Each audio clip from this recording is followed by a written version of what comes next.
Двајца македонски државјани се осомничени дека учествувале во сомнителни финансиски трансакции поврзани со фудбалери во Белгија. Тие се откриени во меѓународна истрага на повеќе обвинителства околу наместени надпревари во белгиското фудбалско првенство и лажирање на суми за исплата на плати на тренери и играчи. Според информациите на Телма, 20 осомничени македонски државјани се фудбалски менаџери, а едниот од нив е поранешен професионален фудбалер. За сега нема информации дали тие учествувале и во местење на надпревари или пак само ги фалсификувале документите поврзани со финансиските детали на нивните клиенти. Од јавното обвинителство потврдија дека учествувале во истрагата која била координирана преку Европската агенција Eurojuст, но се воздржаа од дополнителни коментари и информации.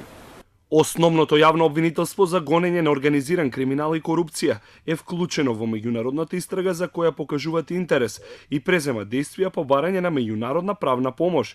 Во моментов не можеме да споделиме повеќе детали. Според официјалните информации на белгиското обвинителство, истрагата почнала минатата година кога биле пријавени неколку сомнителни трансакции и доставени информации за можни наместени надпревари. Под лупа на обвинителите биле десетина клубови од Белгиската лига, меѓу кои и трите најпознати – Стандард, Клуб Бриж и Андерлехт. Истрагата покрај Белгија и Македонија се водела и во Србија, Црна Гора, Франција, Кипар и Луксембург.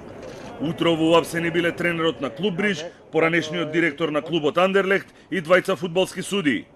Двајца македонци беа вмешани и во местење на фудбалски надпревари во италијанското калчо, аферата позната како Калчополи.